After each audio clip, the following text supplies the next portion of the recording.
negative effects of positive psychology. You know, before I talk about this topic, let me tell you about a problem that I actually have. I have an addiction. I'm addicted to Call of Duty. I mean, it's really frustrating. I play the game and I sit there and I work really hard at it, and I have a fabulous KD ratio. If you know the game, you know what I'm talking about, 1.12, and I have all that. I work really hard in it, but I have a full-blown addiction to it. One day, I played the game for 9 hours straight. It was wrong. It was inappropriate, especially for somebody my age. I'm not 20 something or anything else. I'm not supposed to be addicted, but so eventually I had to get rid of my PlayStation and my Xbox. It was devastating, and the other part of it really is at the end of every single game that you play, they have a thing called accountability. The accountability, it shows who won the game and who lost the game. And it's the worst part of the whole thing, because sometimes you'll hear a 12-year-old prepubescent child say, "Ee!" and they're chuckling over your demise. It's really frustrating because I deserve to win. I work harder than them. My skills are a little bit slower because I'm slower. I know you think I'm 27 years old, except for the fact that I'm probably older than that, but I'm not going to share that with you. But here's the reality of it, is that I deserve something better. I deserve it because I earned it over the time period, because of who I am, because of my self-image, because of my positive self-image. I deserve to have something better. How dare Call of Duty go through and show me reality, that my knowledge, skills, and ability are not as good as other people, especially the younger people. I think there's age discrimination happening. I think I should sue. I think that's where the problem of positive psychology comes in. It's supposed to be a scientific study of what makes life most worth living. I mean, this is right out of Wikipedia, focusing on individual society well-being, positive subjective experience, positive individual traits, positive institution. It aims to improve the quality of life, but it doesn't apply to me when I play Xbox.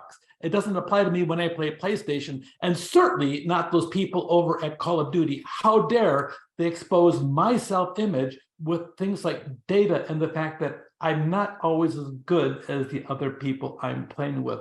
It's called accountability. It's called reality.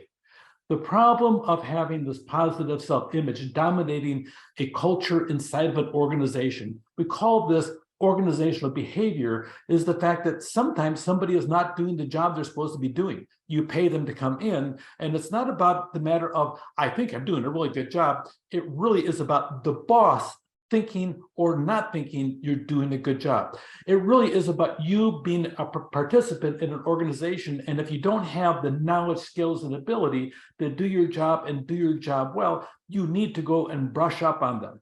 That's probably some of the most damaging part about positive psychology, the notion of the individual that disregards the assumptions of a social cultural construct of the same self without attending to the dynamics of power of those. You know what it says right here, but the reality is you are not above the values and beliefs within the organization that you're working. That's part of the concept of organizational behavior and how you fit. Before we talk about how others fit into the aspect of it, we need to establish how you fit into the organization. I really think a good idea is to go through and do a lot of personality tests, not for other people. Frankly, sometimes they have no business knowing the micro details of who you are on the inside, but you certainly do. Go out and check your own self-image, regardless of how the test is spun, about all the positivity and everything else. We have flaws, weaknesses, which, if we're aware, we can sit there, brush up on our weaknesses, or figure out how to use them for our benefit to better the organization and maybe better our own personal career pathway. Don't be satisfied with accepting yourself for that's just who I am.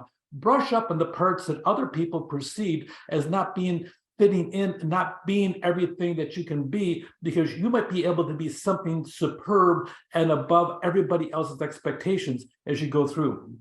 Success is not something we deserve. It's something we earn.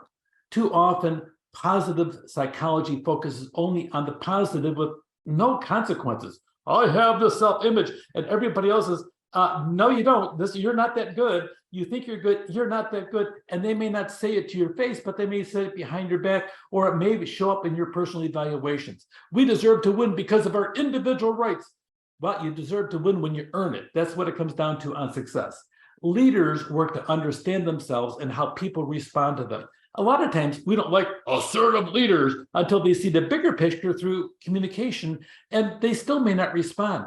The reality is, if you have a vision and you talk to people about your vision and you take components of their thoughts about the vision, you start developing a thing called a shared vision, and everybody's more interested in being part of a shared vision because they had input. But regardless, it depends how you come across, how you fit the organization, and how you woo them into it and more accepting. Because if you want them to carry the water to make your vision spectacular, make certain that you get them to buy in. Just because you declare you're right doesn't make you right. Once upon a time, my very first job, I worked with a union. I walked into a thing called a grievance mill. It was awful. The year before I showed up, my department of 60 people, we had 62 grievances. The first year I was there, we had 3. I made up my mind to sit down and work with people, listen to them, make certain that the conflicts came up. We would deal with the conflict instead of just hiding about it or telling them to go take a hike. A man who became a good friend of mine, Jerry Lucia, he was a union leader, not just of our place, but also the whole region on the East Coast. And Jerry Lucia says, David, you're the first administrator I ever trust, but I got to give you some advice. I said, go ahead, Jerry. He says, well, you can be right about something, but right you are, and out you go. I paid attention to that. Sometimes you dig in about a concept, about a belief, about a concept that I have to fight for this, and I don't care what you say, I'll fight you to the very end. And it really isn't worth anything. It's just a matter of your perspective on things. You got to sit back a little bit and listen. And sometimes you're wrong. But you have to sit down and graciously listen. You have to graciously accept it. But just because you're wrong doesn't mean that you don't sit there, tell them that all the time. Sometimes it's a matter of, okay, I hear what you're saying, but I have to go over here. And I'll get back to you. Sometimes you don't need to respond right away. So pay attention about the aspect of your personality. I recommend you take as many personality tests as you can possibly stomach. Know your strengths. I recommend Strength Quest, Strength Finder. They're pretty much the same test, but in essence, they're going to come up with your top 5 strengths. I recommend also Emotional Intelligence. Go check that out. Know your weaknesses as well.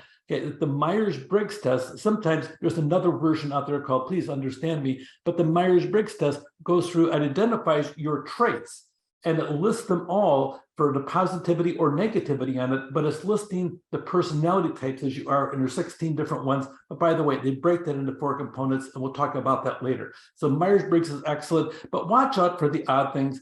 The quiz out there that says, take this quiz to find out which house you belong to in the Harry Potter series.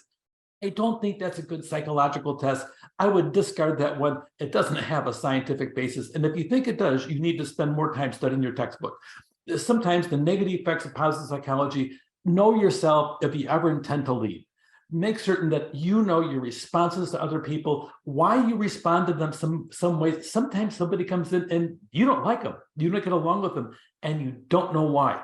Sometimes it's them and sometimes it's you. So pay attention to that. And sometimes you automatically like somebody and you trust them and they disappoint you, or maybe they fulfill everything you expected. But pay attention to your responses. Pay attention to critical leaders inside the organization, but pay attention to those that occupy the position as formal leaders, but also especially those that occupy informal leadership roles. And we'll talk about the informal grapevine, is what I call it, later on.